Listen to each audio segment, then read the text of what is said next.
Hello everybody. अब हम पढ़ेंगे आज हम पढ़ेंगे अरे ये तो क्या हो गया ऐसे। हाँ, रेडिएशन। पिछली वीडियोस में हमने कवर किया कंडक्शन और कन्वेक्शन। और क्या आप मुझे बता सकते हो कि कन्वेक्शन और कंडक्शन में क्या चीज़ कॉमन है? कंडक्शन में ट्रांसफ़र होता है थ्रू पार्टिकल्स और electrons. Heat transfer through particles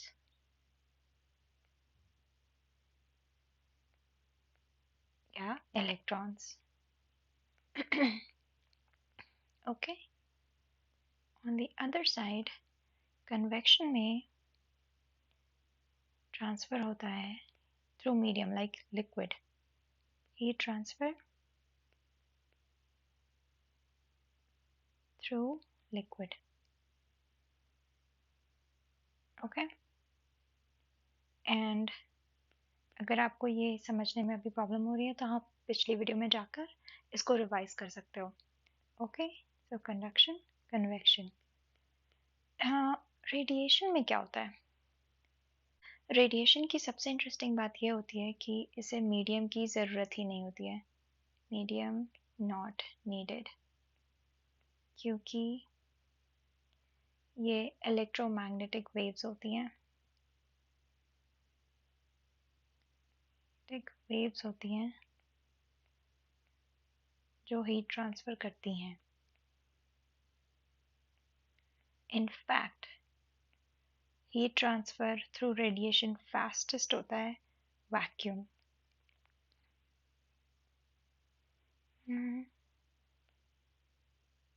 okay, सो ऐसे आपको समझ आया कि रेडिएशन कन्वेक्शन और कन्वेक्शन और कंडक्शन से डिफरेंट क्यों है। और इस टाइम जैसे स्पीड होती है, ये स्पीड ऑफ लाइट ही है। ओके,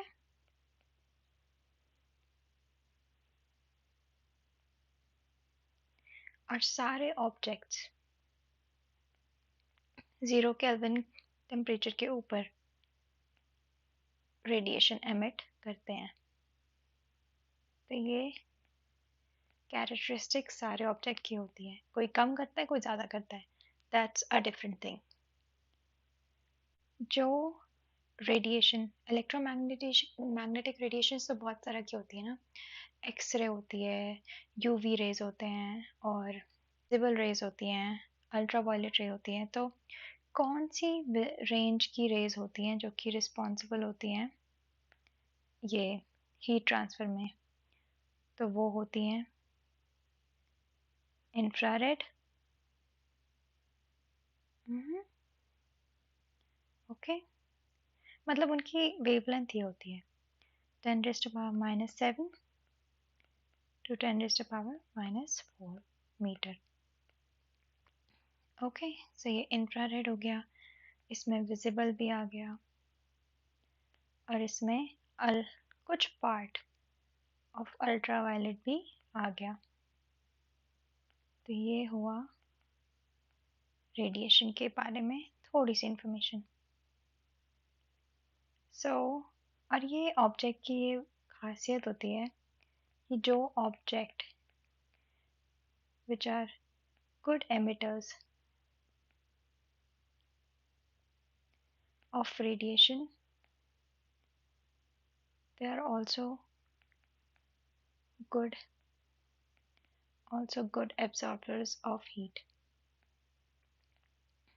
Okay, ये एक और कैरेक्टरिस्टिक होती है ऑब्जेक्ट्स की, जो कि ज़्यादा the objects which are good emitters of radiations are also good absorbers of heat.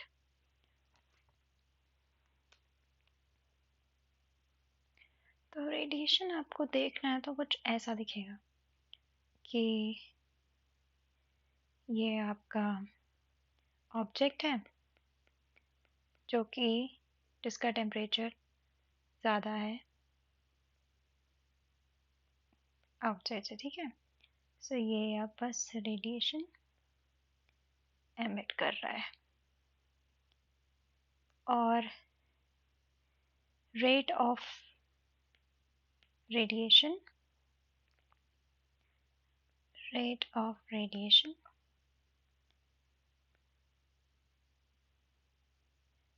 इस फॉर्मूला से फॉलो होता है। तो यहाँ पे Q not is rate of radiation and this is epsilon which is emissivity और ये डायमेंशनलेस है, ठीक है। और ये अगेन सारे डिफरेंट ऑब्जेक्ट्स की डिफरेंट होती है बेस्ड ऑन देयर कैरेक्टरिस्टिक। और फिर Boltzmann constant which is 5.67 into 10 raised to power minus 8 watt meter square Kelvin 4। मैं यूनिट साथ साथ लिख रही हूँ क्योंकि यूनिट्स बहुत इंपॉर्टेंट रोल निभाती हैं प्रॉब्लम सॉल्विंग में। अगर आपने यूनिट को मिस कर दिया और आप नहीं समझे या फिर आपने सही यूनिट्स में सॉल्व नहीं किया तो कॉन्सेप्ट सही होते हुए भी आपको गलत आंसर ही मिलेगा। ओके, उसके बाद ये हो गया क्रॉस सेक्शनल एरिया और I can say surface area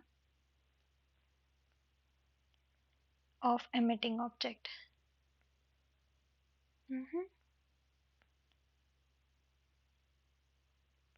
okay, और ये अगेन ये आया मीटर स्क्वायर में। और नेक्स्ट चीज़ है हमारा TS4 which is service temperature.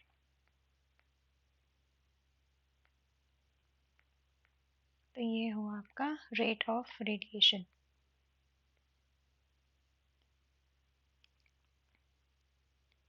और एप्सिलॉन इज लाइक एप्सिलॉन की वैल्यू से आपको पता चल जाएगा कि कोई भी ऑब्जेक्ट कितना अच्छा रेडिएटर है, कितना अच्छा रेडिएटर है। जैसे अगर ये कोई ऑब्जेक्ट बेस्ट मतलब 100% रेडिएशन एमिट करता है तो उसका एप्सिलॉन होगा 1। A perfect radiator epsilon is 1। But जिंदगी परफेक्ट कहाँ होती है? मोस्ट रेडिएटर्स,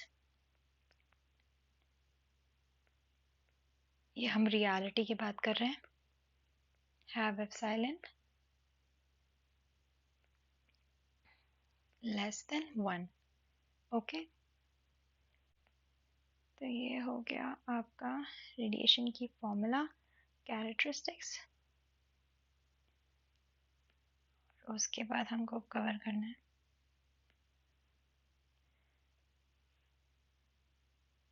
बट अब अगर मैं आपको बोलूं,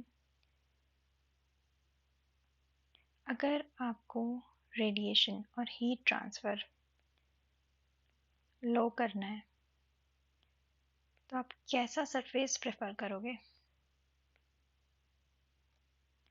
तो मान लो हीट आ रही है, ठीक है, तो और ये मेरा सरफेस ऑब्जेक्ट है और ये ऑब्जेक्ट से हीट आगे बढ़ेगी। तो अगर मैं ऐसा ऑब्जेक्ट रखूँगी जो कि सारी हीट एब्जॉर्ब कर लेगी तो ये ट्रांसफ़र अपने जिस भी रेट से करे पर ट्रांसफ़र तो हीट काफ़ी हो जाएगी। बट अगर मैं कुछ ऐसा करूँ जिससे ये ऑब्जेक्ट हीट को एब्जॉर्ब ही नहीं कर पाएगा, क्योंकि if there is less absorption then less transfer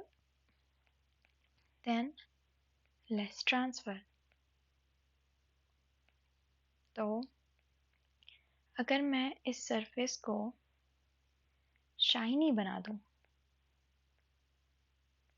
तो ज़्यादातर हीट तो then it will reflect।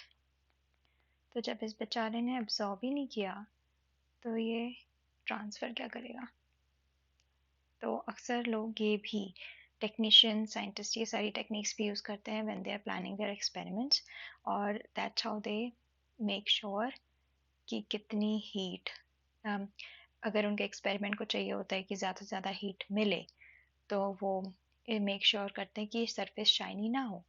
But अगर उन्हें चाहिए होता है कि बहुत कम से कम हीट ट्रांसफ़र हो, तो वो मेक श्योर करते हैं कि जितना शाइनी हो सकता है उतना हो। So that is about it.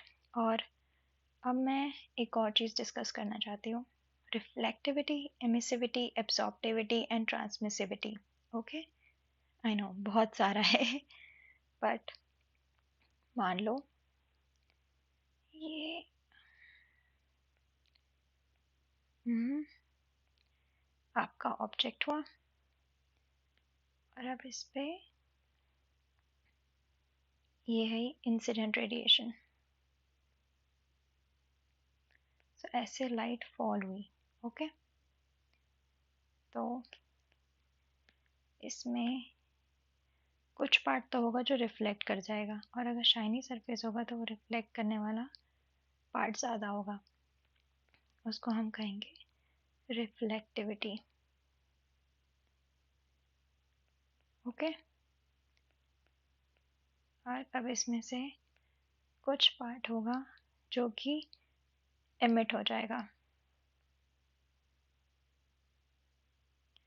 इसे कहेंगे हम एमिसिविटी।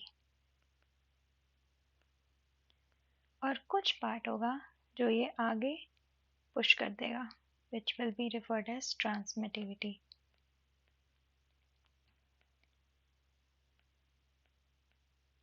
अब नेक्स्ट क्वेश्चन आता है कि एमिसिविटी और रिफ्लेक्टिविटी में डिफरेंस क्या है। Difference between emissivity and reflectivity.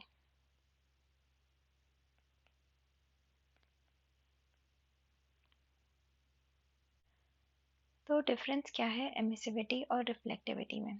So emissivity is specific like कितना इंफ्रारेड रेडिएशन, लाइक कितनी हीट रेडिएशन वो ऑब्जेक्ट वापस रिटर्न कर देता है और एब्जॉर्ब नहीं करता। पर रिफ्लेक्टिविटी में it's not specific to only heat, it can be it can be visible और normal reflection of light, other light waves, other electromagnetic waves. ठीक है,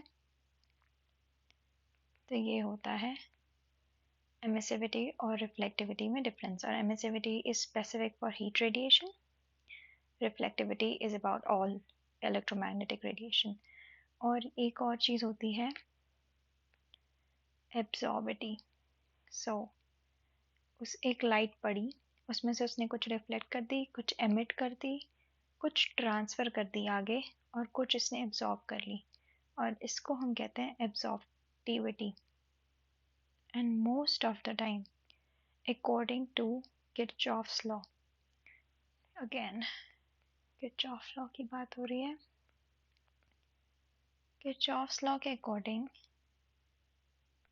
एमिसिविटी की वैल्यू इक्वल होती है ऑब्सीविटी से। और अगेन ये लॉ है, ये एक्सपेरिमेंटली फाइंड हुआ है। ओके, आप इसकी डेफिनेशन तो कहीं भी ढूंढ सकते हो, पर पूरी डेफिनेशन में वो बात यही कर रहे हैं। और तो एक लाइट गई, उसमें आपका रिफ्लेक्टिविटी था, एमिसिविटी था, और ये ट्रांसमिसिविटी था। तो अगर मैं इसको ऐड करूं, क्योंकि देखो, और तो ये वैल्यू होनी चाहिए 1। ये भी एक्सपेरिमेंटली फाइंड हुआ है। Wait, I am not doing it correctly.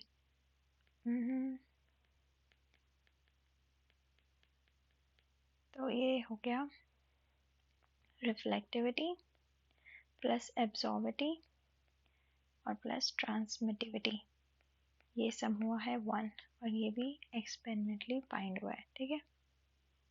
जो और ये वाली इक्वेशन किसी भी तरह के क्वेश्चन को सॉल्व करने के लिए आई थिंक एप्लीकेबल है, जो भी इस सिनेरियो से रिलेटेबल होगा। जैसे अब ये स्मॉल ऑब्जेक्ट है जो कि सराउंडेड है एक बॉक्स से, ये स्मॉल ऑब्जेक्ट का क्रॉस सेक्शनल एरिया है, ये है टी सराउंडिंग, ये है टी सरफेस, और अब आप देख लो तो हीट ट्रांसफ़र का मेजरमेंट होगा cross sectional area, sigma here is Boltzmann constant, E T S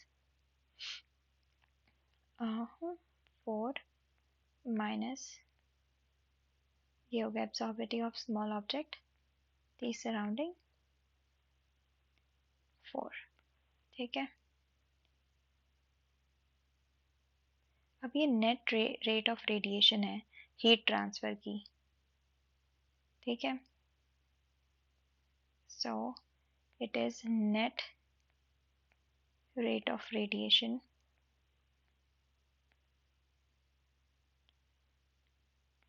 between small surface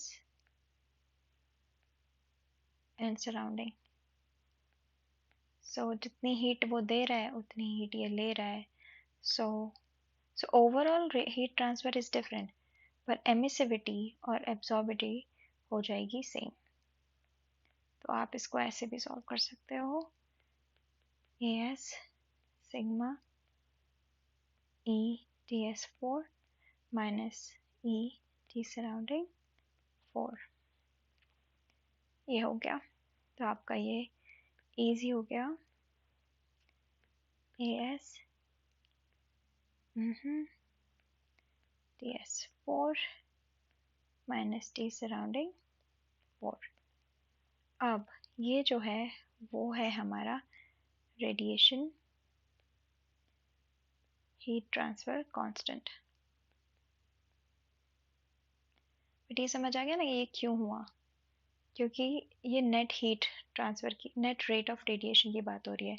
so emissivity और एब्जॉर्बिटी इक्वल हो जाएंगे, क्योंकि वो दोनों आपस में कब से हीट ट्रांसफ़र कर रहे हैं, और ये नेचर का लॉ है कि वो इक्विलिब्रियम अचीव करता है। इक्विलिब्रियम में क्या होता है, rate of absorptivity rate of emittance same हो जाता है, इसीलिए हमने इसे सेम किया है, और ये इम्पोर्टेंट है। ओके, तो ये हो गया रेडिएशन हीट ट्रांसफ़र कोएफिशिएंट,